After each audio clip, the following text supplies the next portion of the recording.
उत्तर प्रदेश सरकार ने कांवड़ यात्रा को हरी झंडी दे दी।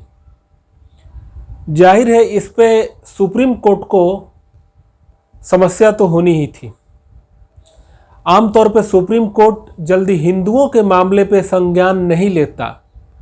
हाँ, वो तब तक हिंदुओं के मामले में संज्ञान नहीं लेता जब तक कि हिंदू वहाँ पे पीड़ित हो। जब भी उसे लगता है कि कुछ हिंदुओं के लिए किया गया है तो सुप्रीम कोर्ट स्वतः संज्ञान ले लेता है। जस्टिस नरीमन की अध्यक्षता वाली खंडपीठ ने कांवड़ यात्रा पर संज्ञान ले लिया है। जैसा कि ये बताने की जरूरत नहीं है, जब भी हिंदू धर्म की भावना का मामला आता है तो सुप्रीम कोर्ट स्वतः संज्ञान ले लेता है। वह पूरी तरह से कोशिश करता है कि हिंदू त्योहारों को निशाना बनाया जाए।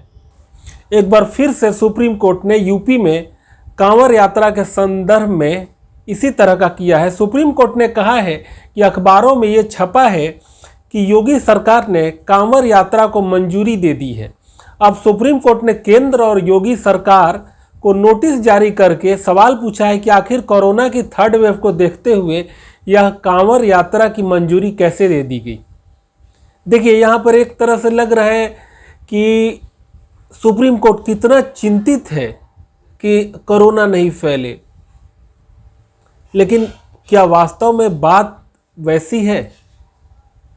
जज साहब को यह समझ में नहीं आ रहा है कि दिल्ली बॉर्डर पे जो कितने दिनों से आंदोलन के नाम पे जो बदमाशी चल रही है उसको रोका जाना चाहिए। क्या उससे कोरोना नहीं फैल रहा है? लेकिन जज साहब को दिल्ली की ही घटना जो दिल्ली बॉर्डर पे है वो दिखाई नहीं पड़ती है, और यूपी में अखबार में छपने वाली घटना जज साहब को दिखाई पड़ जा रही है। जज साहब को सिर्फ हिंदुओं की आस्था पर चोट करना है, उन्हें कोई मतलब नहीं है कोरोना से। नहीं तो जज साहब को सरकार पे दबाव डालना चाहिए था या सरकार से सवाल करना चाहिए था कि ये दिल्ली बॉर्डर पर इतने दिनों से ये किसान आंदोलन कैसे चल रहा है। लेकिन जज साहब ये जहमत नहीं उठाएंगे क्योंकि इससे हिंदुओं की भावना को आहत नहीं पहुंचती। जज साहब वहीं पर स्वतः संज्ञान लेते हैं जो हिंदुओं के भावना के विरुद्ध हो। अब जरा आगे बढ़ते हैं। ये कितने दुख की बात है कि मई के महीने में जब पश्चिम बंगाल में चुनाव का रिजल्ट आया, वहाँ टीएमसी गुंडों ने और एक विशेष समुदाय ने मिलकर के हिंदुओं का कत्लेआम किया, लेकिन तब भी जज साहब ने स्वतः संज्ञान नहीं लिया। केंद्र सरकार तो शांत बैठी रही, वो तो सबने देखा, लेकिन यह स्वतः संज्ञान लेने वाले जज साहब ने क्यों नहीं संज्ञान ले लिया? बंगाल के हिंसा में कोर्ट में याचिका भी लगी हुई थी, लेकिन जज साहब को ये सुनने के लिए समय नहीं था, उनके पास फुर्सत नहीं था, उनके पास दूसरे बहुत सारे केसेस थे। लेकिन शायद अब वो खाली हैं, इसलिए उन्होंने यूपी में कांवड़ यात्रा के संदर्भ में स्वतः संज्ञान ले लिया। वास्तव में हिंदुओं की लाश की कोई कीमत नहीं है। बंगाल में हिंदू मर रहे थे, उसका कोई मतलब नहीं था, और हिंदुओं की आस्था की भी कोई कीमत नहीं है। बिल्कुल यही बात है।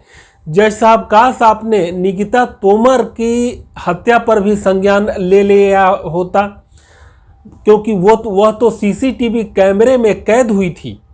लेकिन दुख की बात है कि जज साहब अपना कानूनी हंटर सिर्फ और सिर्फ हिंदुओं के विरुद्ध ही चलाते हैं।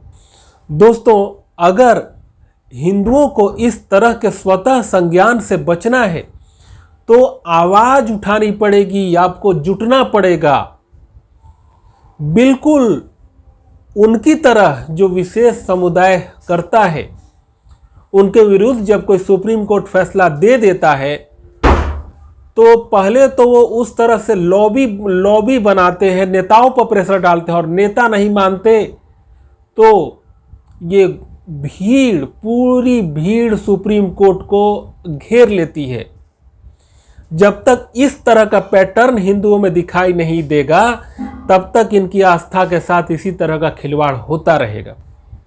कुछ लोग शायद कहें कि अगर हम लोग भी ऐसा करने लगे तो उनमें और हम में क्या फ़र्क रह जाएगा। फ़र्क रखने की ज़रूरत क्या है? बिल्कुल उसी पैटर्न में जवाब दो, बल्कि उससे एक सीढ़ी आगे रहो। अपने धर्म को बचाओ, धर्म के लिए लड़ो। वीडियो पसंद आया हो तो वीडियो को लाइक करें, शेयर करें और चैनल को सब्सक्राइब